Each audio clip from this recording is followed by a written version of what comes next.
Selama ini banyak orang merasa kesal, marah, bahkan ada yang sampai mengadukan ke polisi postingan atau unggahan konten-konten yang berisi ujaran kebencian, berisi hinaan, berisi hoax ya, dan macam-macam hal yang negatif. Dan kita tahu persis bahwa kemudian citra media sosial menjadi negatif. Nah, hari ini saya justru ingin bercerita sebaliknya.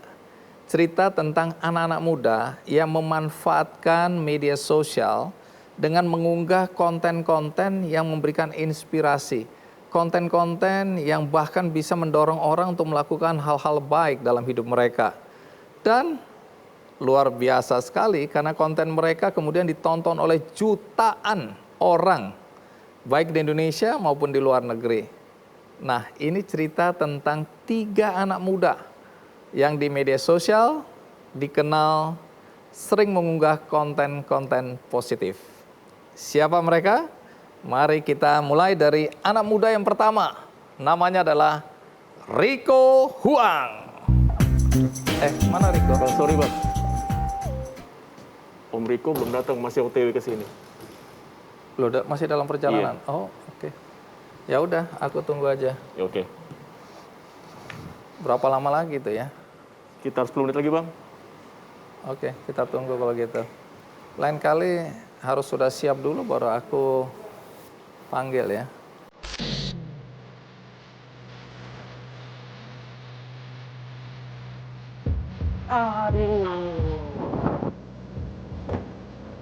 Halo guys, sekarang gue lagi di studio Metro TV dan gue lagi diundang untuk jadi narasumber Bikin Candy.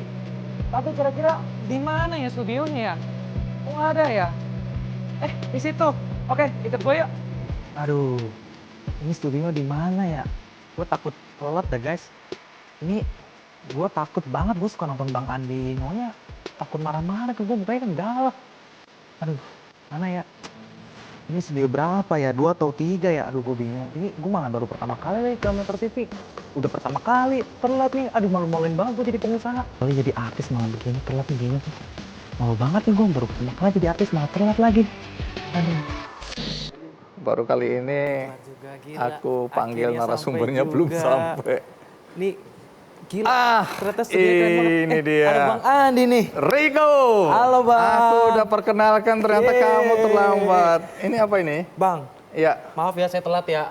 Oke. Nggak apa-apa ya. Ini kamu bawa apa ini? Lagi nge-vlog kan? Ngevlog? Iya. Oh, berarti aku masuk dong? Masuk dong. Terkenal dong? Terkenal dong. Ya. Thank you. Makasih, Tapi Bang, kamu hari ini aku undang khusus untuk vlogku yang gede ini. Lihat guys, keren banget nih studionya. Ini kalau bikin konten itu di sini mantap juga nih di sini, Bang. Boleh. Kita berbagi teman. Nanti kita garis di sini, kamu di sana, aku di sini. Halo, Bang. Oke, Rico, thank you ya. Makasih, Sudah mau Bang. datang di acara Ki Candy. Silakan duduk. Makasih. Tadi ada yang bisik-bisik, Bang. Rico sedang parkir, katanya siap-siap. Terus aku bilang, kenapa? Apa susahnya? Enggak, mobilnya bagus ya, di parkirnya hati-hati. Betul. Emang kamu naik apa ke sini? Naik mobil impian waktu kecil, Apa itu? Ferrari. Itu impianku waktu gede juga itu sampai hari ini. Akhirnya bisa kesampaian juga. Impian waktu kecil, aku impian waktu besar dan belum kesampaian sampai hari ini. Nanti Bang Andi harus cobain mobilnya. Cobain ya? Iya. Oke, kamu nggak takut aku kalau nyerempet-nyerempet, nyenggol-nyenggol gitu ya? Nggak apa-apa, nanti kan kalau rusak bisa diganti sama Bang Andi Oh, sendiri. iya, diganti yang baru ya? Iya dong. Oke Riko, jadi serius kamu naik Ferrari ke sini? Betul, naik Ferrari ke sini. Tunggu. Sekarang pertanyaanku, umurmu berapa? Umurku sekarang 24 menuju 25. Pekerjaanmu apa? Aku pedagang casing HP, Bang. Sudah punya mobil Ferrari? Betul. Oh, pasti orang tuamu yang beliin ya. Oke, aku yakin orang tuamu yang beliin kan? Enggak, Bang. Siapa yang beli ya? Itu usaha aku dari nol ngerintis pakai uangku sendiri semuanya. Uangmu sendiri? Betul, Bang. Pasti kamu sewa ini. Enggak, Bang. Bener, Bang. Nanti kamu harus cerita bagaimana sampai anak muda seusia kamu ya, dengan pekerjaan jualan casing bisa beli Ferrari. Betul. Ini inspirasi atau tidak ya? Ini inspirasi, kata orang pamer, tapi ini cara pamer yang positif dan elegan di YouTube. Dan sekarang masuk TV nih, asik. Tapi sebenarnya aku tidak mau cerita terlalu panjang soal Ferrarimu. Tapi ini penting, nanti kamu harus ceritakan bagaimana sampai orang percaya bahwa kamu memang beli Ferrari ya. Tapi yang aku mau ceritakan adalah bagaimana kamu by design dengan sengaja itu mengangkat konten-konten positif di dalam channel YouTube-mu yang menginspirasi banyak anak muda. Ini kan kamu tadi bilang jualan casing handphone, tapi kamu punya channel YouTube. Ya, Lalu kalau orang tanya pekerjaanmu, kamu jawabnya apa ya? sebagai seorang pengusaha sekaligus juga seorang content creator yang ingin menginspirasi banyak orang. Pendidikan terakhirmu apa, Rick? Terakhir saya di S3, Apa itu? SD, SMP, SMA. Iya. Ini serius nih pertanyaannya. Bener Bang? Betul? Betul, Jadi kamu ijazah, artinya formalnya kamu cuma punya ijazah SMA? betul. Saya hanya punya ijazah SMA. Dulu saya pernah di satu universitas di Jakarta sampai semester 2. Tapi akhirnya karena saya ingin memutuskan untuk fokus berbisnis, saya pengen mulai bisnis sendiri dari nol lagi. Oke, jadi tingkat 2 atau baru 2 semester kamu berhenti atas keputusanmu sendiri, bukan karena kamu drop out. Atas keputusan saya sendiri waktu itu. Oke, bukan karena tidak mampu mengikuti pelajaran gitu ya. Setengah tidak mampu juga sih Bang. Memang betul ini dalam catatanku ya, kamu jualan casing handphone, Ya, juga aksesori HP lah ya. Tapi katanya kamu pernah jualan mie, jualan nasi uduk, gitu-gitu. betul, Itu betul itu. betul. Nah, jangan cerita dulu kalau gitu. Lebih baik kita lihat dulu perjalanan hidup Rico. Ini dia liputannya. Halo teman-teman, di video kali ini saya akan menjelaskan tentang cara menabung jika Anda memiliki penghasilan di bawah 10 juta per bulan. Cara bermain di marketplace itu berbeda dengan cara bermain di sosial media. Kita mulai ke teknis, saya akan menjelaskan konsep bisnis online. Dan jarang banget orang nge-share ini di YouTube dan dimanapun. Ialah Rico Huang, pebisnis muda sukses dan juga konten kreator yang aktif mengisi media sosialnya dengan tayangan yang bermanfaat. Jadi gimana kita dropshipper ini? Cara bermain di marketplace itu Pengalamannya dalam berbisnis tidak diragukan lagi. Sejak usia anak-anak, Rico sudah mulai berdagang. Kondisi finansial keluarga memaksanya untuk mampu hidup mandiri. casing HP, akhirnya diajari. Jatuh bangun dalam merintis usaha aksesoris handphone pun telah ia lalui. Hingga ia menyadari sebuah jalan dengan memanfaatkan media sosial untuk berdagang. Strategi pemasarannya ini berhasil mendapatkan respon positif dari pasar. Kini, bisnis yang dirintis oleh pria kelahiran 1995 ini telah berkembang dengan omset ratusan juta setiap bulannya. Rico terus berekspansi bersama rekan-rekannya. Ia mendirikan PT Alona Indonesia Raya dengan lini bisnis jual beli online dan edukasi bisnis online. Berarti campuran antara saham, pasar uang, pendapatan tetap ya, itu bisa dapat sekitar 40 sampai 60. Memiliki segudang pengalaman, Rico kerap membagikan ilmunya di bidang digital marketing. Ia berharap para UMKM di Indonesia juga mampu memanfaatkan media sosial yang telah membawa bisnisnya sukses. Oke, itu aja yang bisa saya sampaikan. Semoga apa yang saya share bisa bermanfaat. Terima kasih dan sampai jumpa. Wah, menarik sekali ya. Tadi sudah jelas tadi mobil Ferrari ya, kemudian kamu punya unit usaha yang berkembang. Tapi aku ingin ke belakang sedikit. Coba cerita soal jualan mie, nasi uduk, terus kemudian kamu bisa seperti sekarang. Apa yang terjadi di masa lalumu? Jadi awal mulanya saya punya orang tua tinggal di daerah Jakarta. Satu hari rumahnya kebakaran. Jadi pada saat SD. Kemudian waktu itu saya setelah kebakaran itu diajarkan orang tua untuk jadi pedagang, bantuin papa jaga toko jam tangan. Karena setelah kebakaran itu ekonomi kita udah mulai memburuk. Nah setelah itu 3 tahun kita mulai coba dagang. Akhirnya itu yang jadi cikal bakal saya untuk terjun. Oh ternyata cari uang susah juga ya. Nah singkat cerita mulai SMP saya mulai tahu di mana orang tua bilang kamu harus pintar di jalan juga. Jangan cuma pintar di akademis.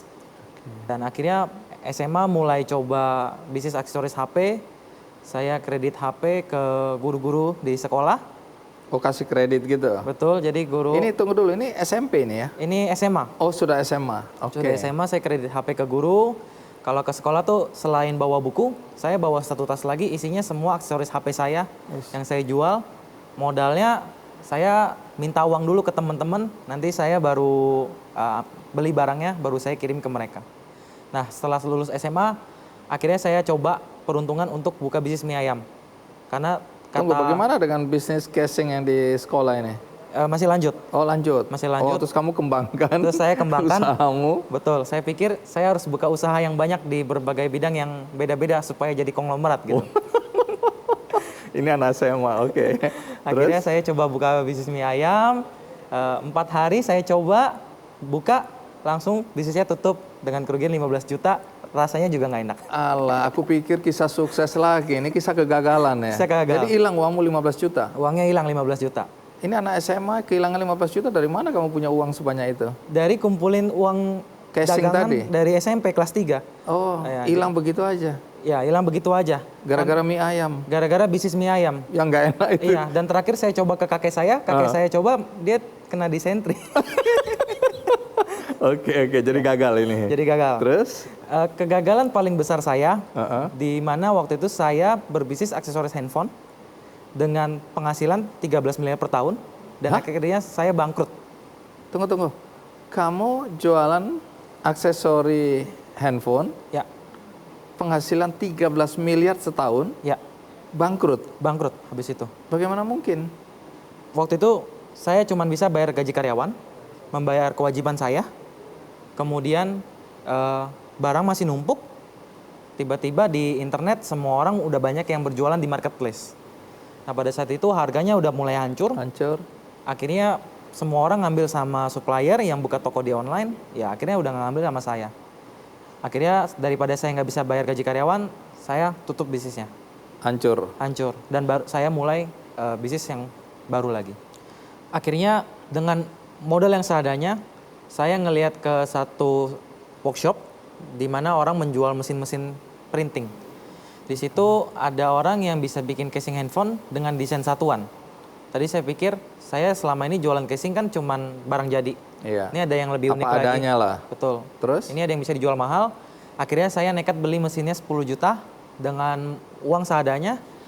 Lama-lama dari casing HP berkembang jadi kaos, jadi segala macam. Dan dulunya tadi saya jualan sendiri ke konsumen. Heeh. Sekarang saya dibantu ratusan ribu orang yang disebut sebagai reseller Iya. untuk membantu penjualan saya, di mana mereka nggak perlu stok barang, saya yang stok barang, mereka tinggal jualan aja, nanti saya yang bantu kirim. Tunggu dulu, itu umurmu berapa waktu memulai usaha lagi, waktu jatuh ini? Kurang lebih umur itu sekitar 20-21 tahunan. 20-21 Jadi kamu tahun. punya keberanian juga ya. Setelah jatuh, kamu bangkit lagi. Jadi waktu kamu bangkrut orang tua tahu? Enggak. Oh, jadi orang tua nggak tahu juga waktu kamu bangkit kembali, orang tua juga belum tahu? Iya, selama ini saya nggak pernah ceritain kejelekan bisnis saya, kesusahannya saya ke orang tua.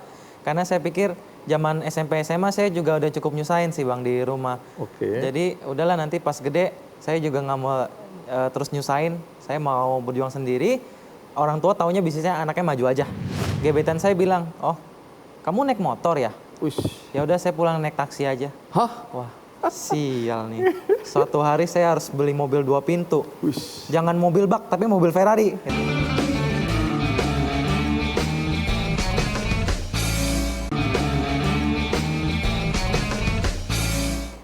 Ya, Riko, perjalanan hidup dan usaha yang menarik ya. Karena dari kecil kamu udah punya intuisi bisnis karena disuruh jaga toko jam oleh ayahmu ya, papamu. Karena papamu juga dalam kondisi berat ya, karena habis kebakaran rumahnya, kemudian hidup. Kalian berapa bersaudara ya? Saya 4 bersaudara, saya anak ketiga. Nah itu katanya dengar-dengar anak-anak suruh kerja, jaga toko juga semua ya. Betul. Ini untuk mengurangi beban bayar gaji karyawan kelihatannya. Iya betul. Sekarang masuk ke persoalan utamanya nih, karena kenapa aku undang, karena aku melihat kamu salah satu content creator yang positif ya, memanfaatkan media sosial secara positif dengan berbagi ilmu tadi. Ya, kamu berbagi bagaimana cara berusaha terutama untuk para pemula, anak-anak muda. Kapan persisnya kamu kemudian melihat bahwa media sosial ini menjadi salah satu platform yang penting dalam hidupmu? Waktu umur 20 tahun, saya belajar sama satu teman di Twitter. Dia mengajarkan untuk membuka bisnis advertising di Twitter. Di mana waktu itu saya punya kurang lebih 8 akun Twitter dengan tema yang berbeda-beda. Dari situ saya melihat, wah, sosial media ini suatu hari akan besar. Saya udah punya waktu yang tepat untuk memulai dari situ, Bang. Akhirnya bisa mulai ke Instagram, mulai bikin konten YouTube dan sebagainya. Udah berapa lama berarti kamu udah jadi konten kreator ini? Kurang lebih 5 tahun, Bang. Ini kan nggak semua orang yang nonton acara ini mungkin pernah nonton channelmu ya. Iya. Apa yang kamu sampaikan di dalam channelmu ini? Di video-video yang kamu unggah ini apa sebenarnya konten yang kamu sampaikan ke masyarakat? Jadi YouTube saya itu dibikin dengan tema mengajarkan orang untuk belajar bisnis dari manapun. Saya pengen orang-orang bisa belajar bisnis dari manapun secara gratis. Dan mereka bisa belajar dari orang-orang yang punya pengalaman bisnis yang mungkin sekarang kita nggak bisa belajar dari mereka. Bukannya mereka nggak mau ngajarin, tapi biasanya mereka nggak punya waktu. Nggak ada waktu ya? Ada waktu. Jadinya saya sempat pergi ke Singapura untuk kenalan sama pengusaha, sempat ke daerah mana untuk bikin konten wawancara. Dan manfaat yang didapatkan bagi saya sendiri adalah saya bisa kenal sama mereka, bisa belajar mindsetnya, bisa networking. Manfaat untuk penonton bilang mereka berterima kasih banget yang tadinya mereka nggak semangat bisnis, sekarang jadi semangat. Ada juga yang tadinya bisnisnya biasa aja, tapi karena mendengarkan wawancara 1-2 tokoh, bisnisnya jadi berkembang. Sekarang misalnya nih, mumpung ada yang nonton acara ini, kalau terutama anak-anak muda ya. Ya. Kalau ada yang takut-takut, ragu-ragu, dia mau terjun ke dunia usaha, tapi takut ini gagal atau bagaimana, ragu-ragu, apa nasihatmu? Pertama, jauhilah gengsi. Karena Jauh gengsi ya? kebanyakan anak muda itu beli barang fancy untuk gengsi. Oke. Mereka selain itu juga takut untuk mulai bisnis karena takut gagal, takut dibilangin temennya, ih barangnya nggak laku. Ketiga, karena orang tuanya kadang-kadang nggak juga mendukung. Oke. Kalau itu semua bisa dilewatin, terutama ketika orang tua nggak mendukung bisnis teman-teman, sama kayak saya, jalanin aja, nanti kalau udah ada duitnya kan orang tua pasti buka kan. Pada dasarnya orang tua itu sebenarnya pengen anaknya juga sukses dan bahagia ya. Betul. Jadi setelah katakanlah awalnya orang tua nggak mendukung, tapi ketika dia lihat anaknya sukses, pasti orang tua akhirnya mendukung ya. Betul. Itu yang kamu rasakan atau? Itu yang saya rasakan, karena awalnya kan saya nggak didukung. Tapi pas ada duit rekening 50 juta, saya tunjukkan ke mereka karpet merah terbuka. Jadi jangan ragu-ragu lah. Jangan kalau ragu-ragu. kamu udah yakin. Tapi kan mereka nggak tahu nih, apa yang harus dilakukan pertama kali. Pertama, mereka harus memilih kendaraan yang tepat untuk mereka dulu. Oke, misalnya. Saya biasanya menyarankan dengan bisnis yang namanya bisnis dropship. Dropship itu sebenarnya apa pengertiannya? Dropship itu di mana orang bisa jualan barang tanpa stok barang, tanpa punya toko, tanpa modal besar. Mereka cuma jadi makelar aja. Oke, jadi ambil barang, tunggu pesanan dulu, tawarin dulu. Tawarin dulu. Kalau ada yang beli, ambil. Tawarin dulu. Tawarin dulu. Kalau ada yang beli, mereka tinggal kontak supplier. Supplier. Tolong dong kirimin barang ke konsumen saya, tapi atas nama toko online saya. Oke. Nggak modal itu ya? Nggak modal ya. Iya. Tapi dia kan harus perlu akses itu ya, untuk Betul. buka akses. Betul, kebanyakan yang memulai bisnis dropship itu ada pengalaman dari SD kelas 6, perempuan, sampai bapak-bapak umur 55 tahun.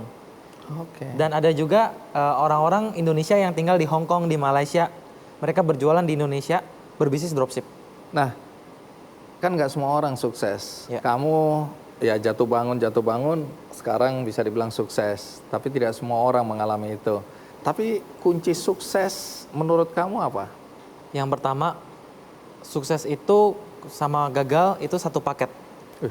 Jadi udah pasti kita udah gagal, udah pasti berbisnis. Jadi kalau bisa sebanyak mungkin gagal-gagal aja dulu. Sampai nanti suatu hari kita bisa sukses. Itu pertama, pahami dulu. Yang kedua, pahamilah bahwa jadi pengusaha itu nggak ada yang enak. Gitu. Jadi pengusaha nggak ada yang enak. Oke. Yang enak kalau kita terlahir jadi orang kaya, di keluarga kaya. Ya, tinggal duduk manis, besok income dapat. Iya, Nah, anak tapi konglomerat ya. Tapi karena kalau ngomong tapi kalau jadi pengusaha itu udah pasti nggak enak. Udah pasti jam kerjanya over, nggak punya waktu happy di awal mau mulai. Semuanya kita di awal jadi Superman. Jadi packing barang sendiri, layanin konsumen sendiri, beli barang sendiri, semua sendiri. Itu dipahami dulu. Yang terakhir, pahamilah bahwa semua hal itu nggak akan ada kalau usaha kita udah jalan. Dan kita bisa jadi bos untuk bisnis kita sendiri. Oke, sebenarnya kamu sudah menceritakan proses ya. Betul. Banyak anak muda yang hari ini baru mulai buka usaha terus bangun tidur besok udah merasa mau jadi jutawan ya, mau sukses. Nggak ada itu ya. Nggak ada. Semua harus ada prosesnya. Betul. Terutama proses gagal-gagal tadi itu ya. Betul. Dan banyak anak muda yang waktu mau terjun ke dunia usaha nggak mau kerja keras seperti kamu bilang. Kayak Superman, ngurusin ini, ngurusin itu semua sendiri. Mereka maunya begitu terjun ke bisnis, mereka tinggal perintah-perintah orang. Betul. Nggak ada itu ya dalam Betul. cerita yang sebenarnya ya. Saya jadi ingat ini Bang. Apa? Dulu saya sebelum beli Ferrari, Ha-ha. itu saya ada alasannya sendiri beli Ferrari. Ah, Dan ini apa? juga ada hubungan. Ini ujungnya aku tetap mau tanya soal Ferrari ini. Coba cerita Ferrari. Jadi dulu saya punya motor Jupiter Bang. Oke. Dan waktu itu saya masih ganteng lah, sama seperti sekarang. Iya. Iya. Waktu itu saya ada gebetan, kita lagi di Kemang. Pada saat kita lagi deket, itu saya ngerasa kita bakal jadian nih Bang. Ha. Tapi akhirnya pas pulang, gebetan saya bilang, oh kamu naik motor ya? Ha. Saya pikir kamu bawa mobil. Ush. Ya udah saya pulang naik taksi aja. Hah? Wah, Perempuan macam apa itu? iya Bang, Oh, tapi ini yang memberikan semangat supaya kamu bisa dapat Ferrari tadi. betul. Oh, perempuan hebat berarti dia. Oke, terus gimana ceritanya? Akhirnya saya pulang naik motor, saya udah bawain helm 2. Di jalan saya udah sakit hati nih. Sial nih. Suatu hari saya harus beli mobil 2 pintu. Wish. Jangan mobil bak, tapi mobil Ferrari. Itu saya bilang. Iya, yang mobil bak juga 2 pintu ya. Takutnya mimpinya beda, jadi harus jelas. Iya, iya, iya. Nah, akhirnya Terus? saya lewatin proses, gagal. Akhirnya saya menyisihkan sedikit uang bisnis saya.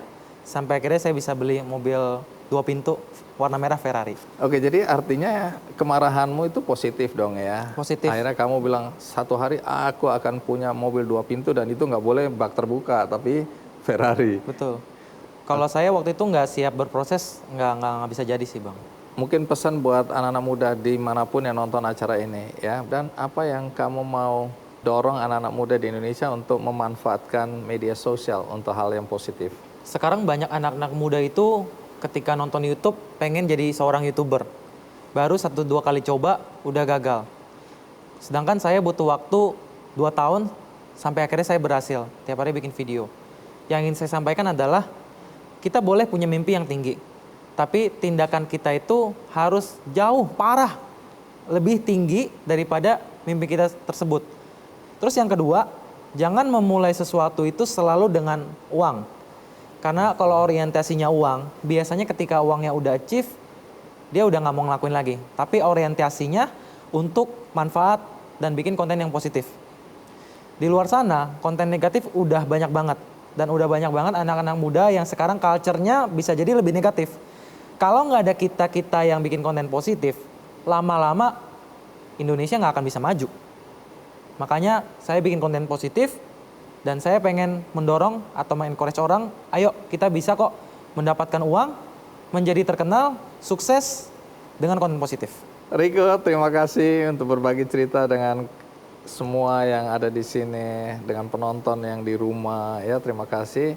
Dan tentu saja aku berharap apa yang kamu ceritakan ini membangkitkan semangat anak-anak muda, terutama yang sekarang memanfaatkan media sosial untuk berkomunikasi kepada masyarakat luas, agar mereka juga meniru kamu.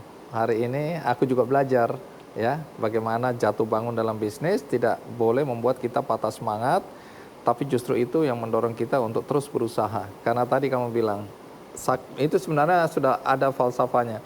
Bersakit-sakit dahulu, bersenang-senang kemudian. Betul. Oke, terima kasih, Rick ya. Ya. Sukses selalu. Bagaimana ceritanya sampai kamu kemudian bergaul sama orang-orang dengan gangguan jiwa?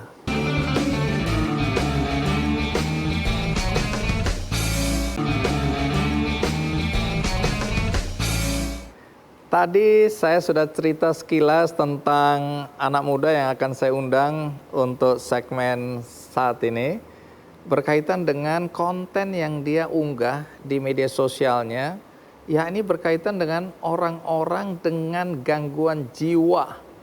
Nah, pasti Anda semua penasaran. Kenapa anak muda ini milih konten tentang orang-orang dengan gangguan jiwa? Dan apa yang dia lakukan? Ceritanya bisa Anda dengarkan langsung dari yang bersangkutan. Mari kita sambut Rian Kiswanto. Rian, thank you sudah hadir di acara Kikendi. Sama-sama. Silakan duduk. Suatu kehormatan diundang. Bang Iya. Andi Tapi kesini. kamu nggak ada masalah kan? Nggak ada. Nggak ada gangguan apa-apa Nggak ya? ada. Nggak ada. Oke. Supaya aku merasa Aman, lebih aman. tenang. Umurmu sekarang berapa? 26 Pendidikan formalmu apa? SMK. Terakhir SMK. Jurusan apa sih SMK-nya? Jurusan waktu SMK itu otomotif. Kita. Otomotif. Rian, pekerjaanmu sekarang apa? Sekarang kita sering bikin video sekarang. Di Video. Video yang kamu unggah di mana? Di YouTube sekarang. Jadi kamu punya channel sendiri. Punya channel sendiri. Namanya apa? Rian TV. Rian TV. Wah, kamu bersaing dengan Metro TV dong. Aduh. Nggak akan kesaingan kayaknya deh. Oke. Jadi aku kan dengar di Rian TV itu, kamu kan bercerita tentang orang-orang dengan gangguan jiwa. ODGJ. Nah, ini kan semua orang pasti bertanya-tanya, kenapa kamu memilih konten atau topik atau tema itu di dalam konten-konten videomu? Nah, ini kamu harus jelaskan, tapi sebelum kamu menjelaskan, ada baiknya kita lihat dulu tayangan berikut ini. Lihat mukanya.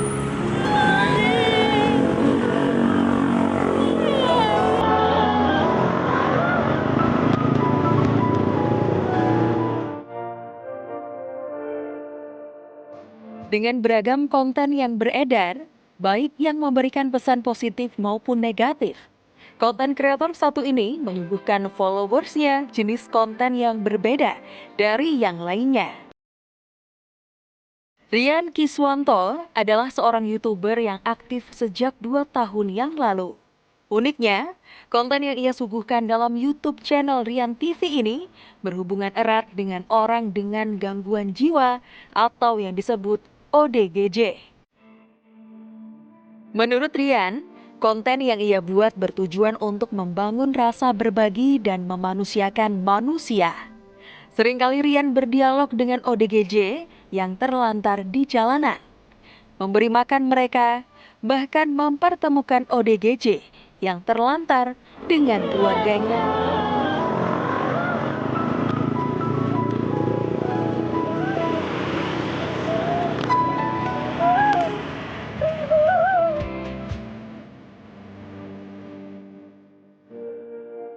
Ia pun belajar bagaimana penerimaan orang-orang ini tidak selalu baik di mata masyarakat maupun keluarga.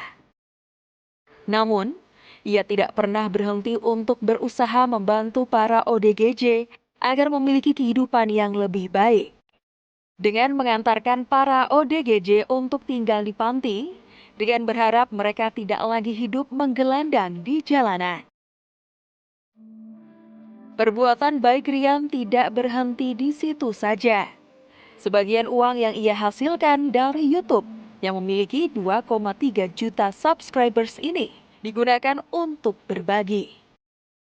Ia pun mulai melihat bahwa konten kreator juga bisa menjadi media untuk membuat kebaikan dan memberikan kontribusi kepada orang berkebutuhan dengan caranya sendiri.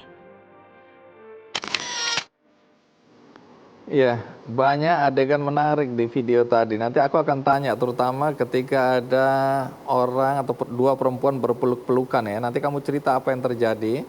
Kemudian kamu masukin uang di dalam kotak kardus tadi, kamu bagikan kepada orang-orang. Nanti kamu ceritakan apa yang kamu lakukan di dalam video itu ya. Tapi sekarang aku mau tahu dulu, bagaimana ceritanya sampai kamu kemudian bergaul sama orang-orang dengan gangguan jiwa.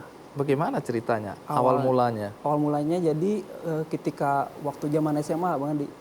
Di baru SMA dulu kita kalau misalkan ke sekolah sering banget lihat ODGJ yang telantar gitu. Iya. Terus kita dulu waktu zaman nggak inget YouTube, belum tahu YouTube, kita kasih makan sepulang sekolah gitu. Cuman nggak berani apa kayak bersihin kayak gitu, belum berani. Nah, lama-kelamaan terus kita tahu YouTube, kita bikin konten tentang ODGJ, kayak bersihin kayak gitu. Cuman dulu pas kita bikin pertama itu nggak langsung banyak ditonton orang. Tunggu dulu, ini kan berarti kamu sudah mulai peduli pada orang dengan gangguan jiwa sebelum urusan, Sebelum YouTube. urusan YouTube. Kamu masih Iya. SMA ya, atau SMK itu ya. Kenapa itu menjadi perhatianmu ya? Itu dari hati, gak tahu, timbul dari hati. Terus itu kan manusia gitu, kita ngelihat mereka di jalanan luntang-lantung, terus gak ada yang mau nolongin, apalagi masyarakat kebanyakannya takut gitu. Makanya Malah kita menjauh ya, iya, menghindar. malah menghindar gitu. Terus Oke. kita rencana gimana sih supaya masyarakat di Indonesia itu agar bisa melihat ODGJ ini nggak seburuk yang dia lihat gitu, Bang Andi. Nah, waktu awal-awal kamu mulai peduli, apa yang kamu lakukan pada orang dengan gangguan jiwa ini? Waktu itu pas awal-awal kita kasih makan, terus kita ajak berdialog gitu, baik-baik. Terus kita rangkul dia, kita bersihin dia gitu. Itu kamu waktu itu sendiri atau ada teman-teman yang kamu ajak atau ikut membantu? Waktu itu bertiga sama teman, cuman teman nggak berani ngelakuinnya.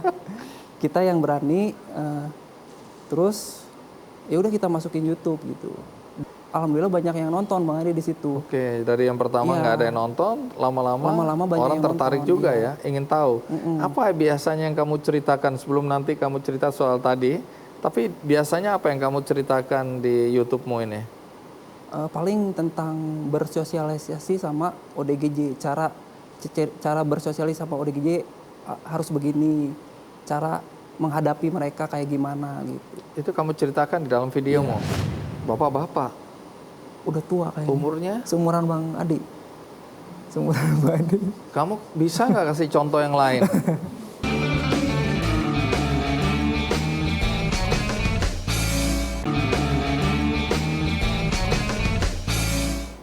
Terima kasih Anda masih bersama saya di acara Kikendi dan masih dengan Rian Kismanto ya. Rian yang biasa mengangkat cerita-cerita tentang orang dengan gangguan jiwa atau kata orang-orang gila gitu ya, yang ada di jalanan yang terlantar. Kamu punya perhatian khusus bahkan sebelum bikin YouTube. Kamu waktu masih SMK aja sudah merasa kenapa ya mereka ini hidup di jalanan, kenapa mereka jauh dari keluarga, kenapa mereka nggak ada yang ngurusin, kan itu perasaan panggilan sebenarnya, panggilan hatimu. Dan kemudian kamu melihat bahwa video-video yang diunggah di YouTube itu bisa membalikkan perspektif orang dalam melihat orang dengan gangguan jiwa. Agar melihatnya bukan orang yang perlu dibuang, perlu dikucilkan, tapi orang yang perlu dibantu, ditolong, Dirangkul sama kita. dirangkul. Nah, kemudian tadi ada adegan di mana dua ibu saling berpelukan, yang satu orang dengan gangguan jiwa itu ya. Iya, iya. Nah, boleh cerita apa yang terjadi di dalam videomu itu? Itu waktu itu kita bikin konten nggak sengaja itu. Kita lagi main Bang Adi, lagi main. Waktu itu lihat ibu ini. Itu di mana? Di Cicalengka. Oke, di Cicalengka, Jawa Barat deket ini rumah ya, deket rumah. Terus kamu lihat ada orang dengan gangguan Iya, jiwa lagi perempuan tidur, ini ya? Lagi tidur ya. Lagi tidur terus? Terus kita kasih makan, kita wawancara dia, bersihin dia. Iya. Awalnya kita agak tahu tuh, nanya ke warga, Nggak katanya ada udah yang lama di kenal. situ. Oke. Udah lama, nggak ada yang kenal, udah lama tinggal di sana. Jadi hampir 2 tahun di sana. Jadi nggak ada yang ngurusin dia gitu. Terus? Kita, ya udah kita bikin up di YouTube. Oke, wajahnya ada di YouTube-mu ya? Ada. Terus Kita upload sehari, besoknya ada informasi dari keluarga beliau.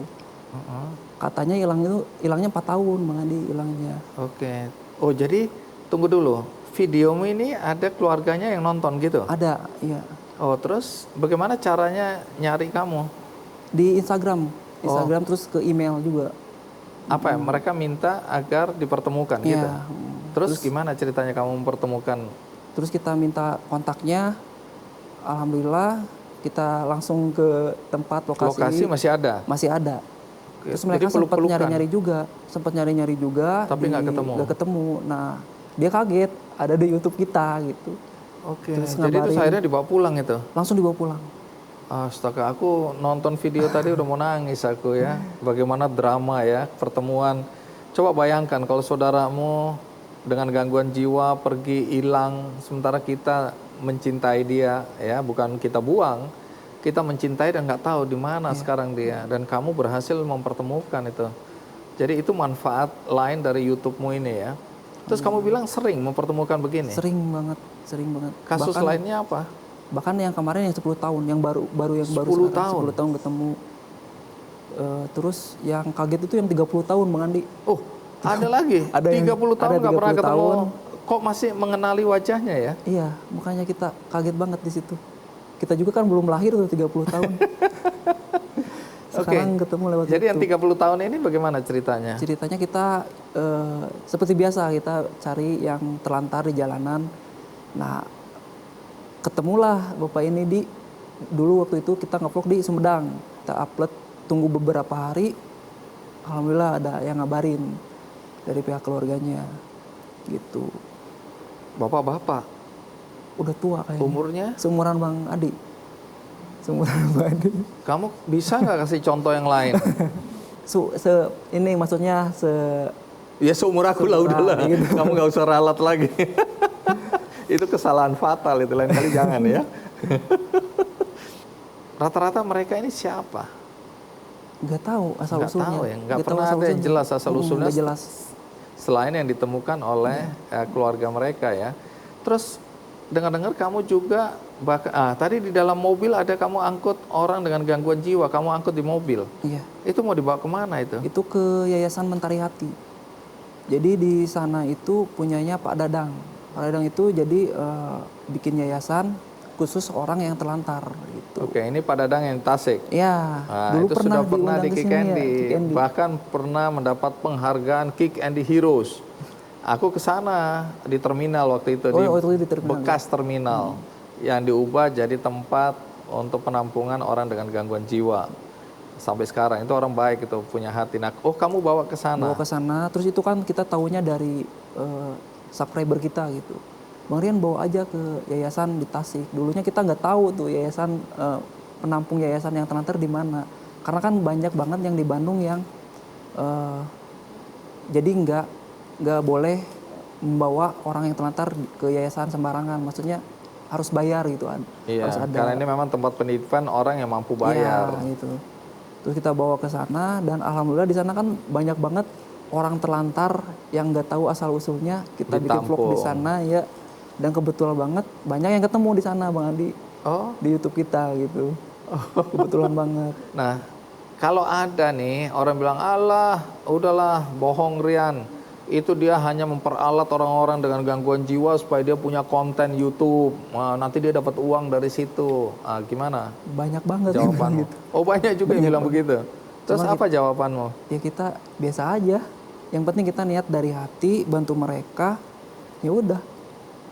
Oke, jadi kamu nggak peduli sama Nggak peduli. omongan-omongan orang itu ya? Nggak peduli. Biasanya orang yang banyak ngomong itu nggak berbuat apa-apa. Iya. Jadi kita lakukan aja apa yang kita anggap baik buat orang lain ya. Nah dalam kegiatan ini kamu sekarang sendiri atau ada tim, ada teman-teman? Ada tim paling. Ada Oke. tim, cuman ada teman juga yang mau bantu. Banyak relawan yang mau bantu juga. Oh juga terpanggil Iya, ya. banyak teman-teman juga yang mau bantu kita. Jadi banyak anak muda baik di Indonesia. Banyak nih. banget, alhamdulillah Bang Andi. Banyak impact baiknya gitu.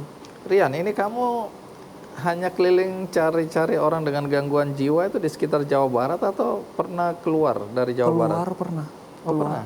Jakarta ke daerah Jawa Timur pernah. Cuman rencana kita mau keluar Pulau Jawa gitu. Jadi nggak di situ-situ aja. Oke. Cuman yang nggak habis pikirnya nggak habis-habis gitu Bang Adi. Jadi Orang dengan selalu gangguan ada jiwa gitu. nggak habis. Iya. Iya, Selalu iya. ada gitu. Makin sekarang nambah banyak kali ya. Ya mungkin dengan COVID ini orang Iya. stres tambah banyak gitu. Baik, ke depan apa yang kamu rencanakan untuk mengembangkan kegiatanmu membantu orang dengan gangguan jiwa ini? Kedepannya insya Allah kalau hatinya udah bener gitu, maksudnya amanatnya udah yakin gitu, insya Allah kita mau bikin yayasan di Bandung gitu. Khusus yang terlantar juga gitu. Yayasan untuk menampung Iya. atau untuk apa? Penampungan sama kita pengobatan kali ya. kalau itu kan kita nggak tahu, masih belajar juga gitu. Masih Baik. belajar juga ke Yayasan Pak Dadang gitu, gimananya. Paling kita kayak rumah singgah gitu, Madi. Jadi bukan cuma mengunggah konten itu sebagai konten, kamu ingin juga untuk melakukan perawatan ya langsung gitu ya. Menarik Rian, terima kasih. Senang bisa ketemu anak muda yang udah peduli Amin, pada amin, hal-hal sama-sama. yang mungkin sama orang lain dihindari, Dihindari, ya. kamu enggak. Kamu datang dan kamu punya perhatian khusus untuk mereka ya. Mudah-mudahan makin banyak orang yang Amin, tergerak amin, hatinya juga untuk menolong orang-orang dengan gangguan jiwa ya. Terima kasih Rian. Dan ternyata petani kita itu di permasalahan pertanian yang sangat kompleks, masih ada petani kita yang sebenarnya bisa survive, Pak. Bahkan bisa dibilang punya kantong tebal. Uish.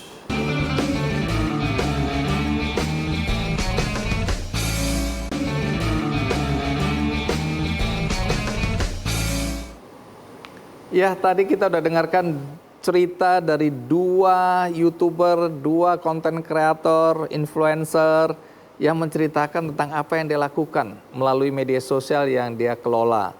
Nah, tadi saya udah cerita bahwa yang satu ini, anak muda juga, punya channel YouTube di mana dia mengisi channelnya ini dengan video-video tentang pertanian. Dan yang menarik, banyak sekali petani atau mereka yang bertani yang diangkat di ceritanya yang kemudian hidupnya berubah. Siapa anak muda ini dan apa yang dia lakukan? Mari kita sambut Puka Simbolon. Puka, apa kabar kamu? Sehat? Puji Tuhan, siap. Oh iya, terima kasih. Puka silakan duduk. Oke, Puka Simbolon. Kamu berasal dari mana? Asal saya dari Samosir, Bang. Pulau yang di tengah Danau Toba, berarti indah sekali ya. Iya. Kamu dari kecil sudah melihat keindahan ya. Iya, negeri indah kepingan surga katanya. Wuih. Umurmu sekarang berapa? Umur saya 29 tahun. Pekerjaanmu apa? Bisa dibilang saya berkarya untuk petani dan mengabdi untuk petani. Emang kamu dari keluarga petani juga? Bapak saya petani dan penjahit, Bang. Oh, ada lahan pertanian. Ada. Tani apa di situ? Jagung biasanya. Oh, jagung. Iya. Dimakan sendiri atau dijual? Dijual, ada juga dikasih ke hewan ternak, juga dimakan juga. Nah, kamu sendiri pendidikannya apa? Jurusan agribisnis pertanian di UPN Veteran Yogyakarta, Bang. Oke, menarik ya. Jadi kamu Iya. melanjutkan sebenarnya ya Iya. tradisi keluarga atau pekerjaan orang tua. Tapi sekarang kamu lebih dikenal sebagai apa? Konten kreator ya, YouTuber, influencer yang kontennya memang pertanian. Benar. Tapi kamu sendiri petani bukan sekarang ini? Bisa dibilang petani juga, tapi bedanya saya bawa tripod, Pak. Oh, bukan buat canggul, buat tripod. Iya, petani juga ya. Karena apa yang kamu ceritakan itu bisa mengangkat harkat dan martabat Iya. pertanian. Iya. Tapi yang lebih penting ternyata aku dengar petani-petani atau orang yang bertani yang kamu angkat ceritanya itu punya perubahan ya. Ya, nanti kamu ceritakan karena pilihan kontenmu ini menjadi unik karena tidak semua anak muda suka pertanian. Iya. Tidak semua anak muda tertarik untuk mengangkat cerita tentang pertanian dan kemudian kamu punya penonton yang cukup banyak ya. Iya. Sekarang penontonmu berapa? Kalau dibilang, kalau setiap kita upload video bisa langsung ratusan ribu sampai jutaan. Oke, jadi penontonmu ratusan ribu sampai jutaan. Iya. Nonton kamu cerita tentang pertanian? Iya, petaninya sendiri langsung yang bercerita, Pak. Makanya kita buat namanya programnya Cerita Tani. Oh, cerita tani. Jadi Iya. kamu bukan, wah ini guys, gini-gini. Enggak ya? Enggak. Jadi mereka bercerita tentang kehidupan mereka. Iya, asli dari kehidupan mereka. Nggak ada settingan sama sekali. Nama YouTube-mu apa? Cap Capung. Cap Capung. Jadi kamu tadi ngangkat juga ya, Rico Huang ya? Iya. Oke, emang Rico petani? Kok kenapa? Di Cap Capung itu ada nama juga cerita bisnis, Pak. Oke, sebelum kita lanjutkan, Puka, pasti semua penonton udah penasaran pengen tahu apa yang kamu lakukan, apa yang kamu unggah di dalam video-video di channel YouTube-mu. Maka ini dia cerita tentang Puka.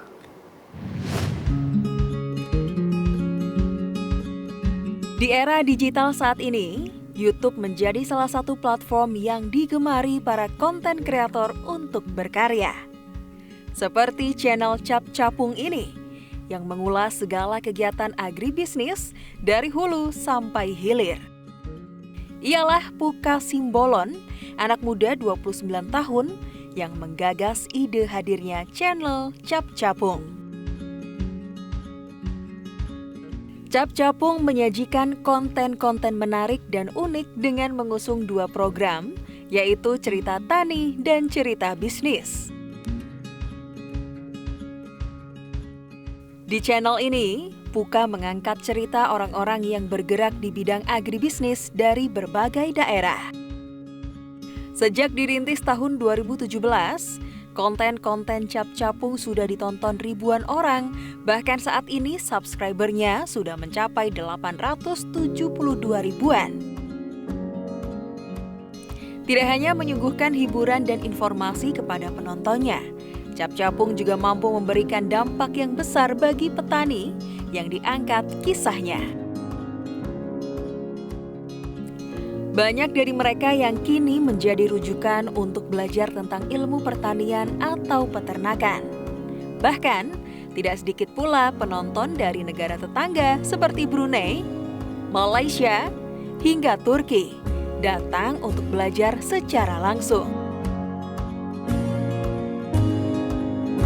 Tidak hanya itu, kisah pertanian ini pun mampu menarik investor dan pembeli dari luar negeri, sehingga memberikan dampak ekonomi kepada para petani.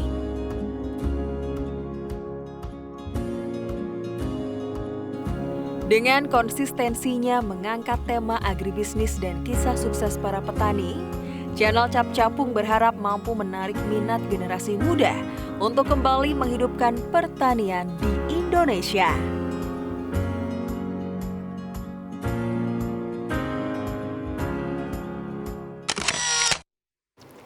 Wah, jadi kamu memang serius ya membuat konten di channel YouTube-mu ya tentang pertanian.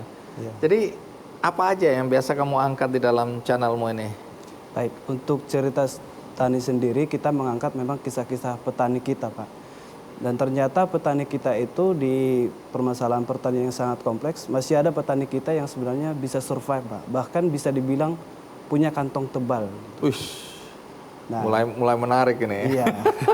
Kan selama ini yang kita tahu bahwa anak muda lah khususnya, Iya. kita berbicara pertanian, itu kan bisa dibilang dipandang sebelah mata. Nah, justru dari situ bahwa sebenarnya pertanian kita itu tidak yang seperti yang mereka pandang. Jadi petani kita bisa sukses, petani kita bisa mandiri, petani kita juga punya masa depan yang cerah. Gitu, Pak. Dan itu terbukti dari petani konten-konten yang kita angkat. Kalau dilihat nggak selalu petani yang di sawah besar itu ya, ada juga hidroponik atau aquaponik, aku nggak tahu itu apa tadi. Nah, justru di situ Pak menariknya, karena petani kita yang saya bilang mandiri itu, mereka punya teknologi yang sederhana.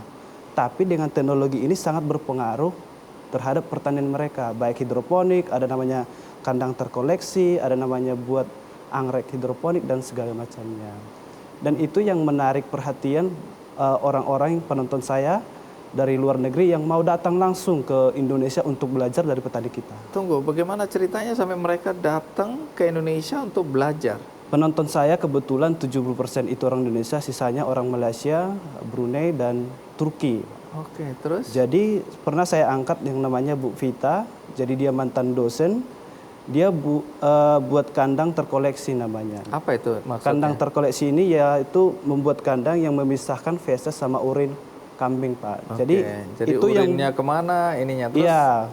Kalau mereka dipisahkan itu yang buat kandang tidak bau. Yang dimana sekarang permasalahan kandang itu kan baunya, Pak. Oke, terus? Nah, dengan adanya teknologi sederhana itu kandang nggak bau. Dulu kandangnya belum seramai sekarang, Pak. Oke. Malah kandang biasa, terus kita angkat ceritanya. Hari pertama, memang saya selalu kalau saya upload video, saya nggak mau kabarin narasumbernya. Oh, oke. Biar kayak surprise gitu, Pak. Oke, Tiba-tiba kontaknya langsung rame gitu. Mas ini kenapa nih kontak saya banyak nanya katanya.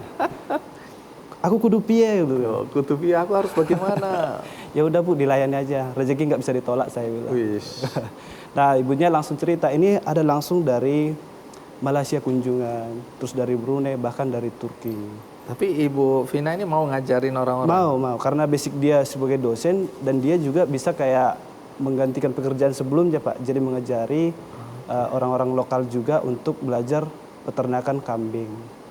Nah, semenjak kita angkat, ibu itu sekarang sudah menjadi pembicara, kandangnya rame, dan ibu itu juga membantu peternak-peternak Indonesia khususnya pemuda-pemuda. Oh, terjadilah perubahan dalam hidup Perubahan dia. lah, sangat-sangat. Gara-gara kamu angkat ceritanya di channel YouTube-mu ya. Iya, Pak. Cap Capung. Iya. Oke, bagi yang penasaran ya, nontonnya di Cap Capung. Nah, nanti aku juga nonton konten-konten itu karena aku mulai tertarik pada dunia pertanian.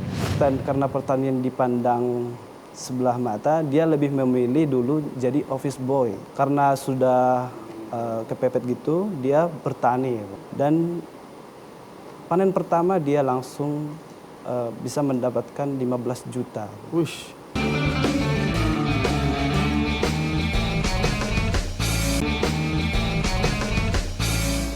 Nah, Puka, coba cerita, karena aku baru dengar, aku sendiri belum nonton ya. Cerita tentang katanya seorang office boy,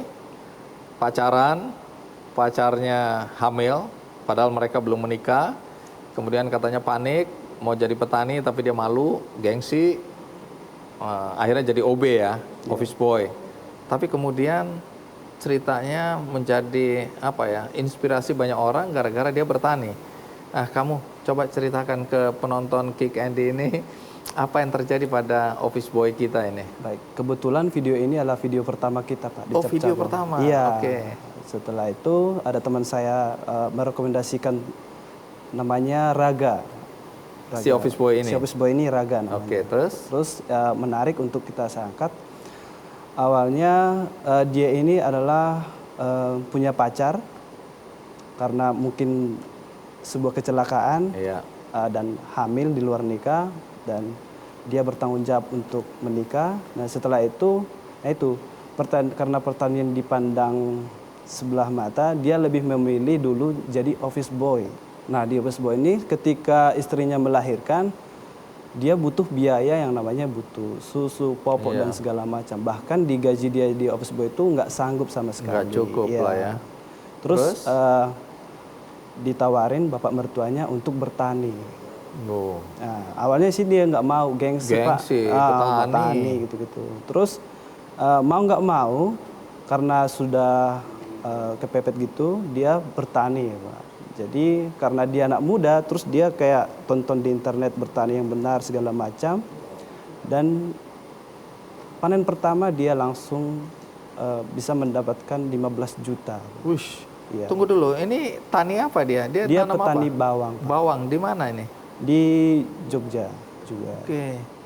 Nah, kenapa dia bisa 15 juta? Ya karena dia anak muda, ngerti internet. Teknologi, dia baca iya. atau dia nonton ya bagaimana cara bercocok tanam yang lebih baik. Iya. Hasilnya 15 juta panennya. Iya, terus dia jual melalui internet juga, dan sekarang bisa bangun rumah, nggak lagi cuma memenuhi kebutuhan susu sama popok rumahnya, jadi dia udah punya rumah. Wah, ini kisah sukses ini ya. Iya. Itu kamu angkat ceritanya? Iya, ceritanya.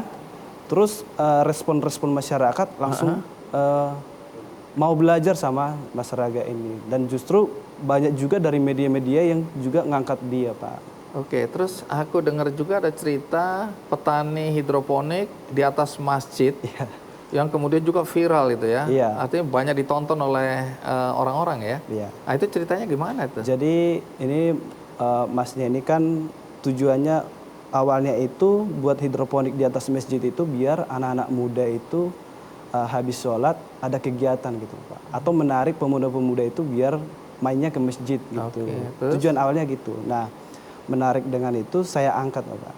Jadi dulu medianya itu 4x4 gitu hidroponiknya. Nah, setelah hari pertama videonya viral, dia langsung ada kunjungan dari beberapa pemerintah daerah, bahkan dari perusahaan-perusahaan, Pak, untuk pelatihan pensiunan seperti itu. Oh, Dan oke. yang lebih Sorry, yang dia tanam apa ini? hidroponik, kangkung, ada bayam dan segala macam. Oh, oke, sayur-sayuran. Dan Terus? kebetulan Masnya ini masih kuliah. Oke, habis itu dia dapat investor kurang lebih 1 hektar lahan untuk hidroponik. Wow, ini di mana ini? Di Jogja juga, masih di Jogja. Oh, di Jogja. Oh, ini karena kamu di Jogja ya soalnya Iya, ya? iya. Oh, jadi kamu masih ambil konten-konten yang ada di sekitar Jogja. Jogja, Jawa Tengah. Oke, jadi ini sukses lagi ceritanya Sukses ya. lagi. Dapat Bahkan dia investor ya. buka toko hidroponik juga Pak. sebenarnya. Oke. Nah, terus ada petani cabai.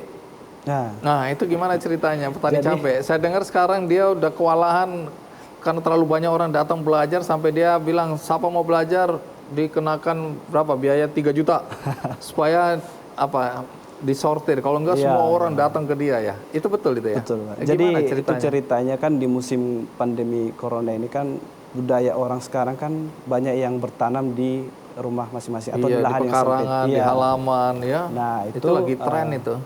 Kebetulan Bapak ini sudah lama bertani cabai di dak rumahnya Pak. Ya, jadi dia punya hobi bertani tapi dia nggak punya lahan, dak rumahnya dimanfaatin cabai semua. Nah, kita angkat terus viral itu Pak, trending malah dulu tuh.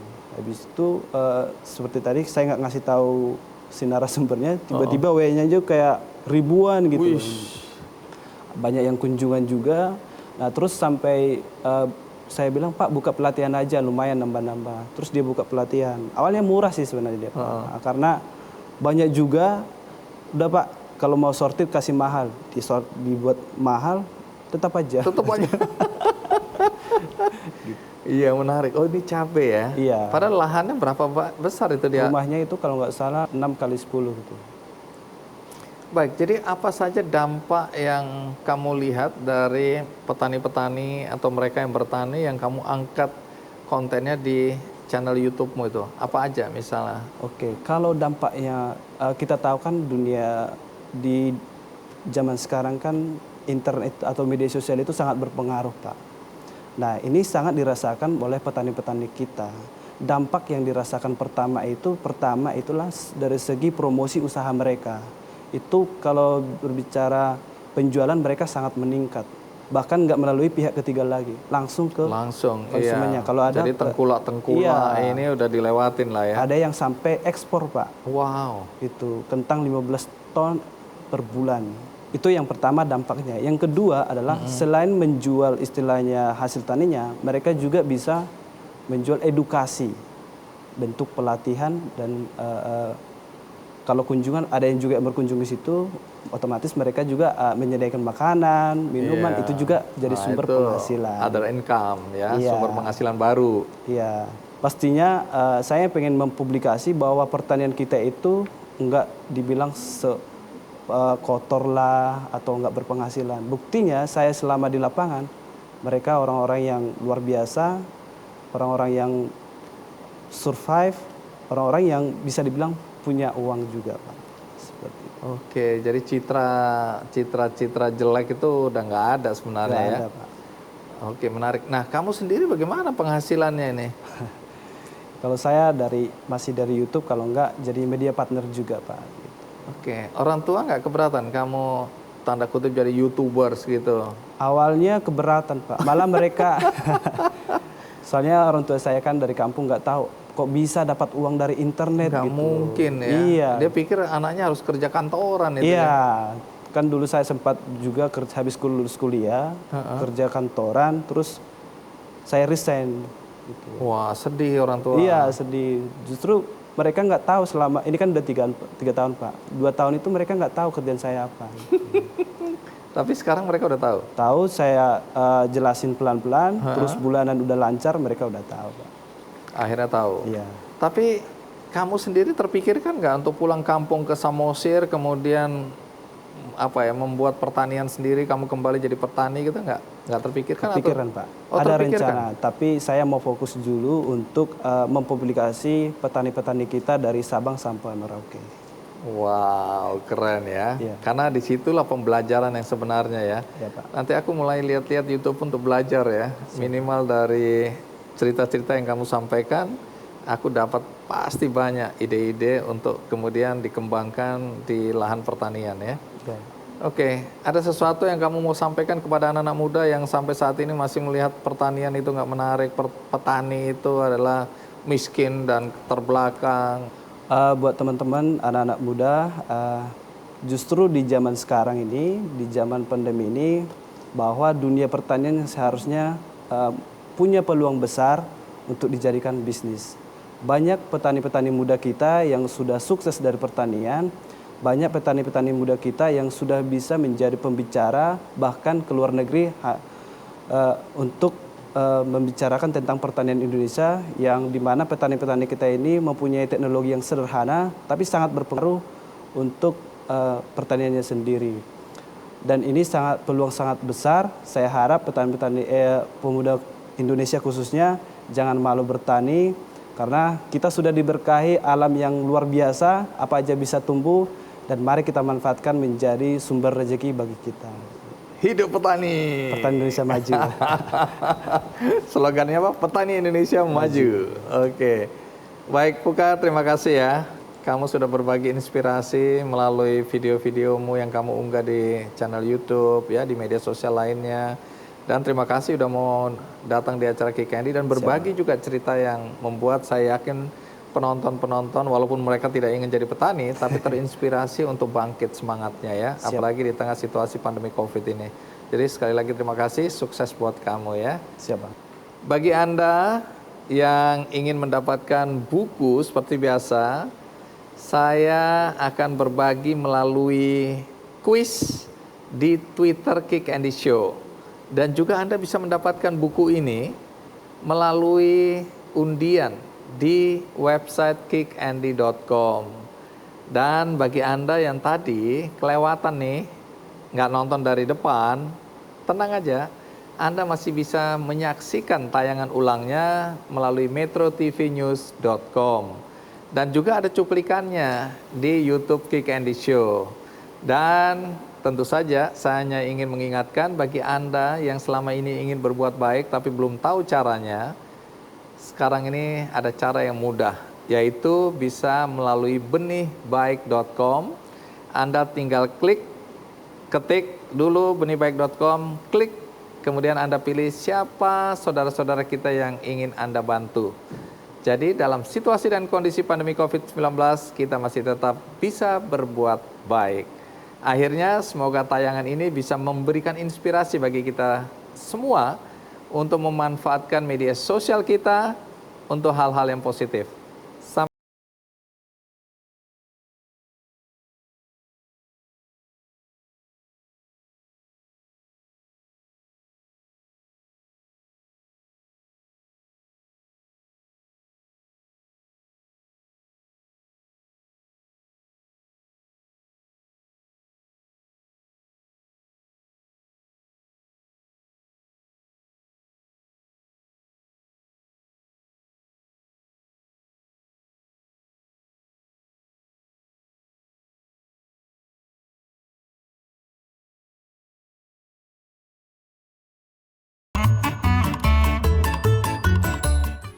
Metro TV, knowledge to elevate.